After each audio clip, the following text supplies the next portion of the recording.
She's a Parsi, I'm a Hindu, but we are here, and it's in the end it's good to see. They gave us like an in-depth experiential walkthrough of praying in a mosque. We do need such programs for bringing in more harmony and peace in these times where there is so much of turmoil.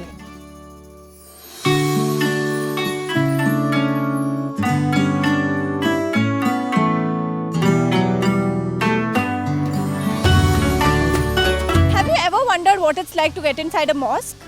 I've never been to a mosque, but when I got to know that Masjid-e-Khadria on Millers Road is taking everybody on a tour, I got super excited.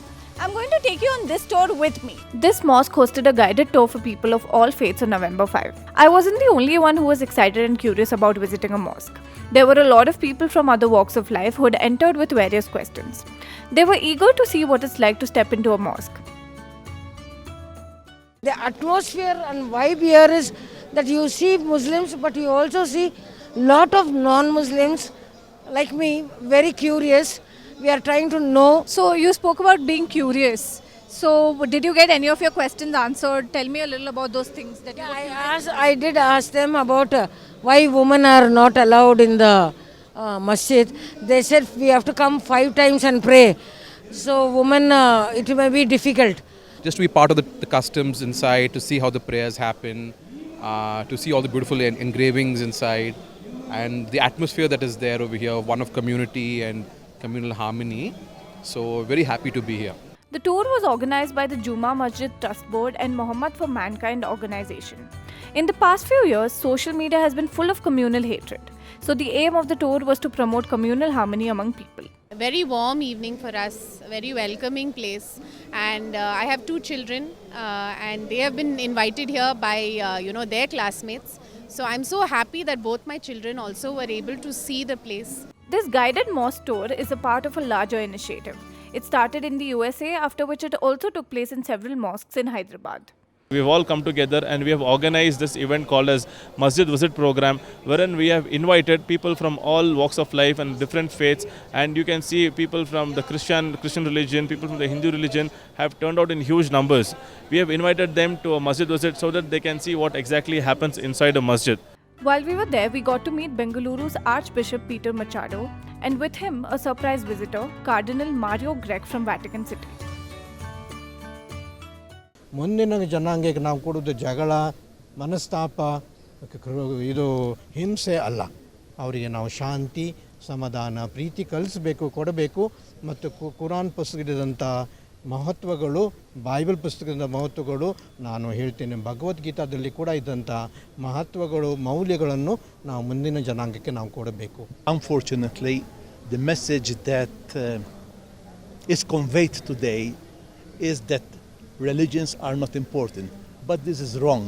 So I invite young generations to share this heritage, spiritual heritage of humanity. The volunteers of the tour guided us about the customs step by step. One of the volunteers, Aves, gave me a guided tour. And yes, he answered all the questions that popped in my head. I've heard that you have to break your fast with dates.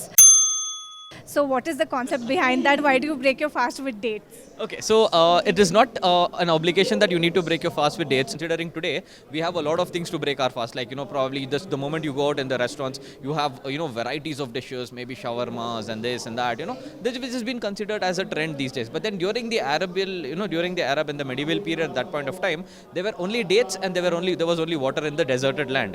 So the tradition has come from there. But then it's not an obligation that what if you don't have a date to, open the fast? You cannot fast till the next day, right? So it's not a obligation that it's not mandate that you need to break the fast with the date. It is just a tradition which has been followed since the Middle Eastern time. Now that my question is out of the way, let's take a look at the rituals of praying in a mosque. So as you can see this place, so this place is called an ablution center and we call it as a wazu khana. So this is the very first step, what you do before entering the masjid, wherein you need to perform an act of cleaning yourself. So this is a mandatory step before you perform the prayer. But then if you're not performing prayer and if you're just coming for a masjid visit, this is not important. So is this for women as well? The act is equal for men and women as well, but then we have a different place for women. Right after ablution, people head to the mosque to pray. They leave their footwear outside when they do so. So this is a place where the leader or the imam who stands here and who prays the namaz, and in case you are praying behind the imam, so you just need to perform the action. You need not pray the prayers, because it is understood that whatever the imam prays, that is always, that's always applicable on us, and however the imam prays, we can replicate to the same thing, and however the imam commands to bow down or to go onto the sajda, so we perform in that way. So namaz happens 5 times a day. So is it compulsory to do it 5 times a day? What if somebody can't do it 5 times a day? What if they're at work, or what if they have a health issue? So how does that happen? Okay, so even if a person is at work, I'm sure that he would get at least 5 minutes of time to perform a prayer. So wherever he finds an isolated place or a clean place, he would definitely be able to perform the prayer. So this is not a choice. You have to pray, and this is an obligation. Yes, considering a few exceptions here, if a person is seriously ill and he's hospitalized or something in that manner, then he can perform the prayer later on. So we saw a lot of people from different faiths come to the store with us. I got a lot of my questions answered. I hope that's your case too. With camera person Prashant, Rishika Kashyap for Deccan Herald.